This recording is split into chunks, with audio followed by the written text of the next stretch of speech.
Good morning, everyone. The last lecture was on social customs.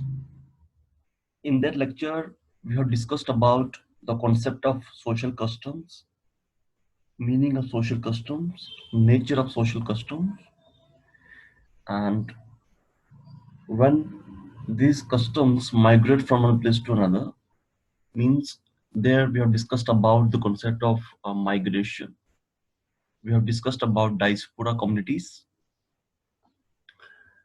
and now we are going to start another topic from Unit 2, the concept of law. So this topic is very interesting. It's very interesting and it's very significant to understand the concept of law. As already in the beginning of Unit 2, we have started with an introduction to law and society with reference to Indian society. So that lecture also becomes very important. That lecture also becomes the basis of this lecture, and you have to connect this lecture with that previous lecture also, because the concept of law, somewhere we are trying to understand both law and society in India. But what we are going to do in this lecture, we are going to understand in more detail about what is law, how law functions, what is the real meaning of law. So just try to understand, try to observe why we need law. Try to understand. Think about it. Why we need law? What is the significance of law? So you have to relate with all the periods of history. So the different periods of history becomes very important to conceptualize the concept of law.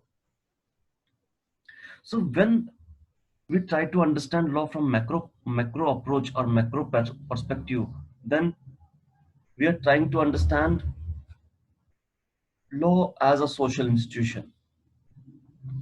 But when we try to understand law from micro perspective, then it becomes very important to understand the human emotions, how law control or controls human emotions, human thinking, the whole population. So somewhere when we try to understand law from micro perspective, then we observe that law is there to deal with human emotion itself. Law tries to control our emotions.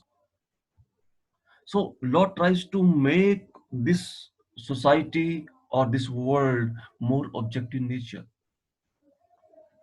because law means we're talking about more rational society. We are trying to achieve the scientific goals, because when we're talking about equality before law, then the law is equal for everyone there. So in that way, you have to understand law as a term. It has a very broad meaning. So that meaning you have to understand. Now we will proceed to the next slide, and we will start with etymology. So etymology is our one of the favorite word, etymology. Etymology means we're talking about one discipline that deals with the study of word. So you have to keep in your mind. So whenever you will start any new topic, you have to understand the etymology of that new topic. So today we are going to start law. Therefore, we are trying to understand the etymology of the word law. The word law has been derived from the Teutonic word lag, which means definite. So Teutonic means we are talking about Teutons. It was one tribe in Germany. So Teutonic word or Teutonic means we're talking about Indo-European language. So Teutonic means we're talking about one language. Lag, lag also means behind, and which means definite. On this basis, law can be defined as a definite rule of conduct and human relations. So basically, what is law? Law means we're talking about it deals with human conduct or rule of conduct and human relations. So please try to understand how we are maintaining our day-to-day activities. So in every activity you can find there is a law. So sometimes you have to observe that how you're maintaining your relation with your neighbors, relation with the society, relation with your community, relation with your friends. So maybe for example, we are taking two friends, and this we are taking one example, and between them there are certain principles, and there are certain principles which exist in between them. And what are these principles? Somewhere, if you observe more carefully, somewhere these principles are based on trust. Somewhere law itself means you're talking about one trust. So how we are maintaining, how we trust a particular law, it means we observe or we think that this law is common to everyone when it comes to India.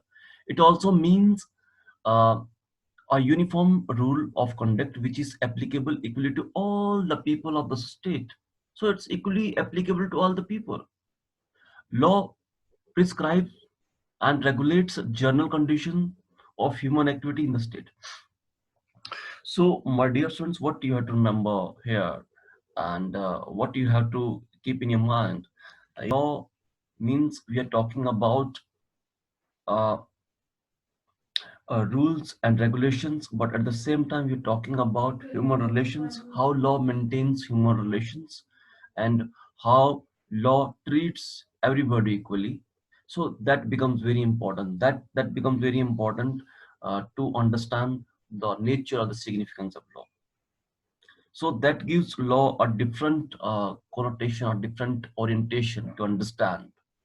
So somewhere law prescribes and regulates general conditions of human activity in the state.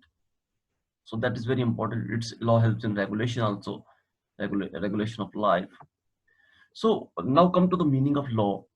What is the meaning of law? So law is a general rule of human behavior in the state. So now come to human behavior.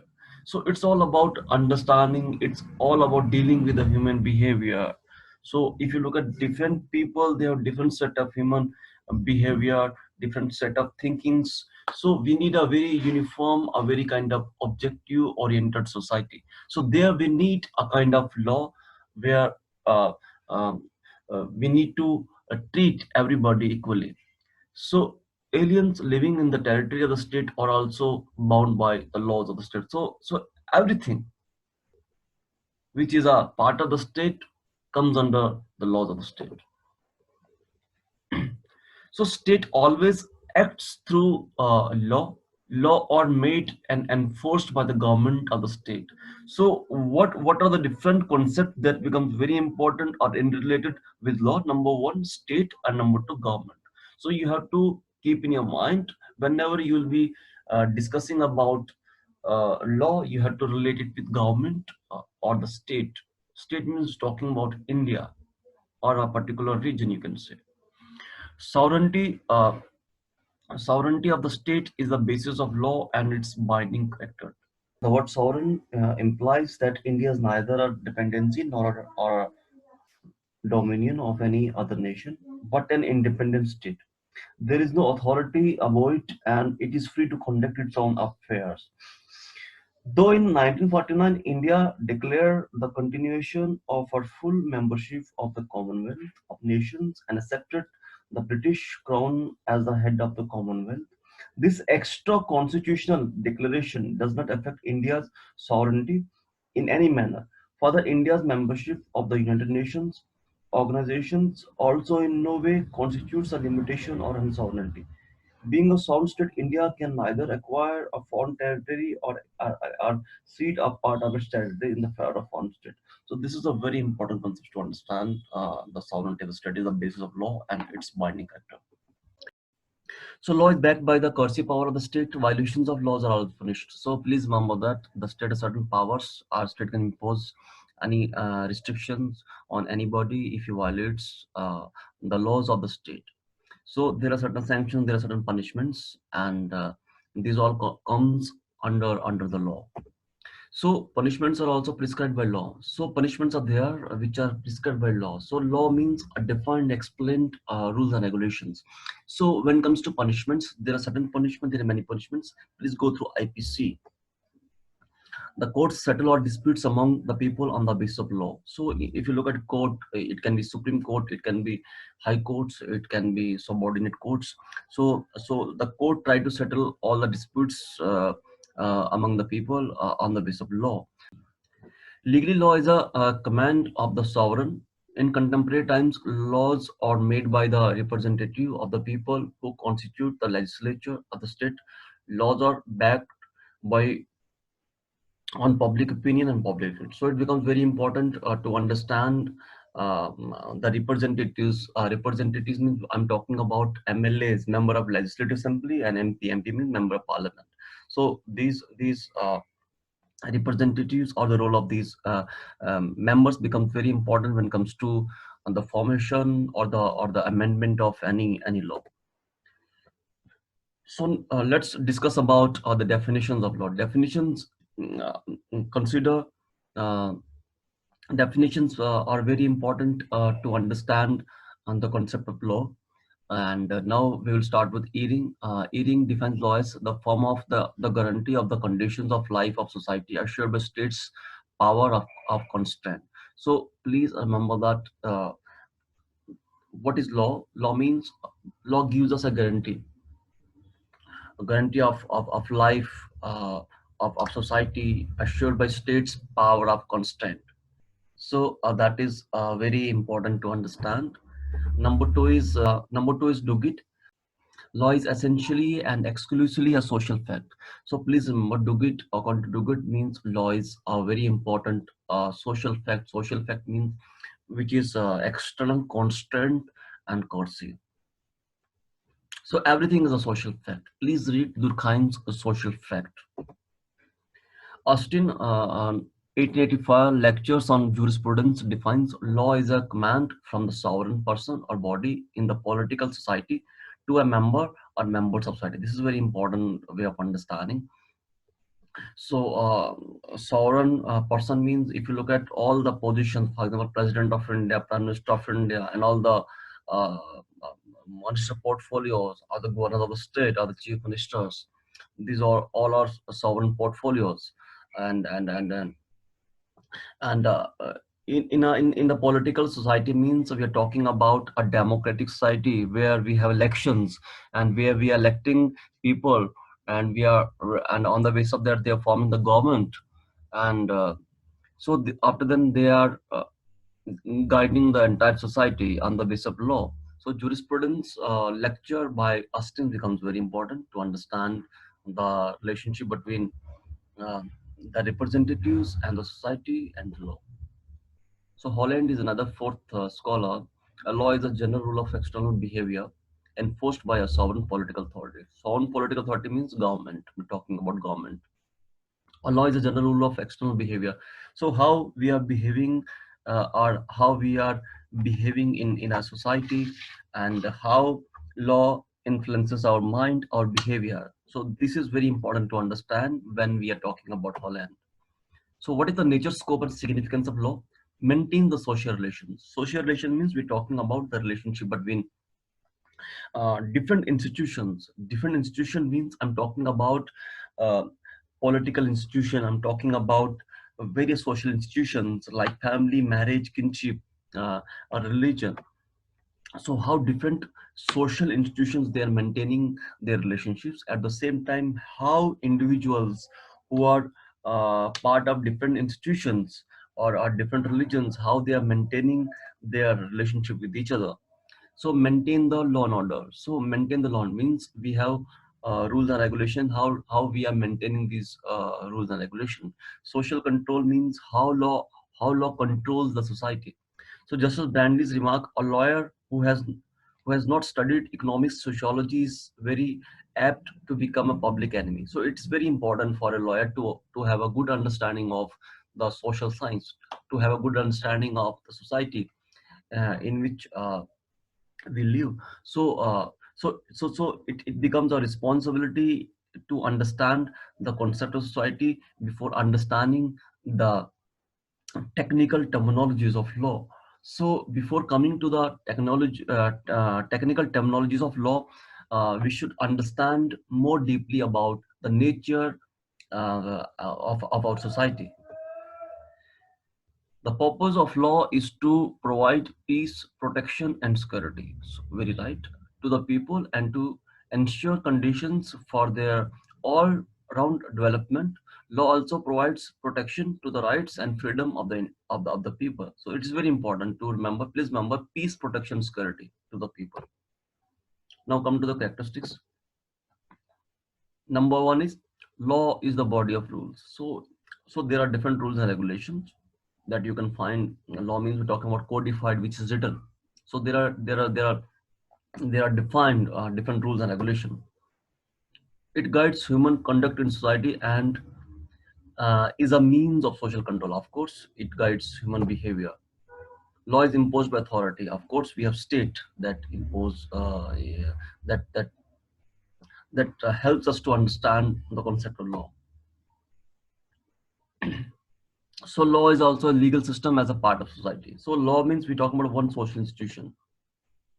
Law is a subsystem of society, means law is one part of the entire social system. Means in social system you can find other parts also. Means we have family, marriage, religion, kinship, education. So there are many or economic institutions. There are many social institutions. So law is one subsystem.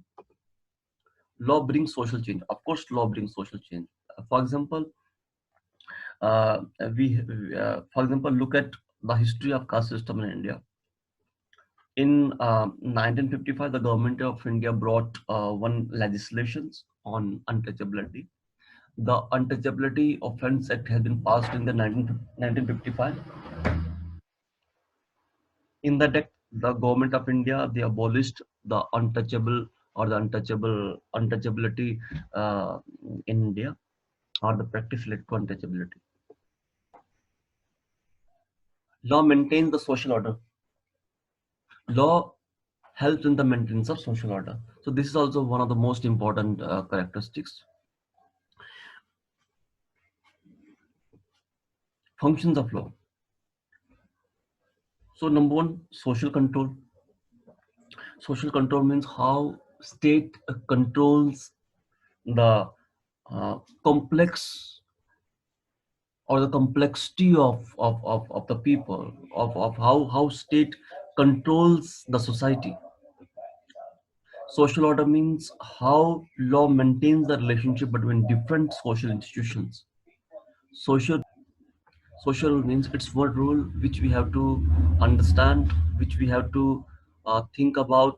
So social means we're talking about law is one a document which we have to follow. Law act Law acts as an instrument of state. So law is one instrument of state. So types of law. Broadly speaking, there are two main kinds of law. National law. National law means we're talking about the body of rules which regulates the actions of the people in society and it is backed by coercive power of the state.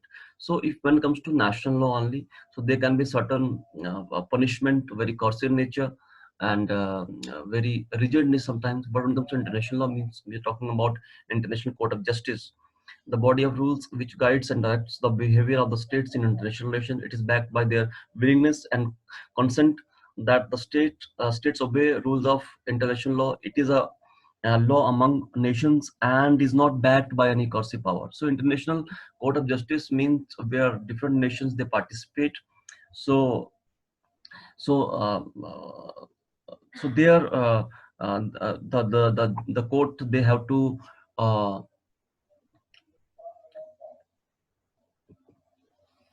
so some sociological approach to law. Number one, we Karl Marx. If you look at Karl Marx theory about the concept of law, so Karl Marx was talking about law in terms of economic exploitation. So when it comes to Karl Marx, please go through his writings. Please try to understand his class struggle. So in that particular concept, he was talking about law itself, because when Karl Marx was talking about exploitation, at the same time he was talking about justice when he was trying to uh, understand the classless society, and he was talking about classless society post capitalist society. So there it becomes very important to understand the concept of law. So Karl Marx was trying to understand the concept of social justice. He was trying to understand the concept of exploitation. So he was trying to interlink both exploitation and and social justice. So exploitation means he was referring exploitation to economic discrimination between two classes, means between high class and low class. So there he was talking about the concept of law. Emile Durkheim, he was a French sociologist. So Emile Durkheim was talking about two kinds of law. Means first he was talking about um, repressive law, and second he was talking about restitutive law. Repressive law means he was talking about a very rigid law which you can find in traditional India, which was coercive in nature. Means we're talking about national law, for example. And restitutive means we're talking about today's law. Means we're talking about a very liberal law. We're talking about a very democratic law where there you will get an opportunity to express yourself. But earlier law was more rigid in nature, and today's law is more flexible in nature. So that you have to compare. You have to keep in your mind. You remember two things. Number one, repressive means we're talking about very rigid law, and restitutive means we're talking about a democratic liberal law. Max Weber, a German sociologist, and Max Weber was talking about rationality when it comes to law. So when rationality means we are talking about more scientific based system or the society. So Max Weber believes that there should be more rationality when it comes to uh, society. So he was talking about rationality in legal system also. So when it comes to Constitution of India, comprises of 448 article and divided into 25 parts, 12 schedules, 5 appendices, and 104 amendments. So originally our constitution had 395 articles. Please remember, now we have 448 articles, and when originally it had 395 articles divided into 22 parts and 8 schedules. So now I will stop here. If there will be any query, you can ask me through mail or you can contact me. Thank you so much.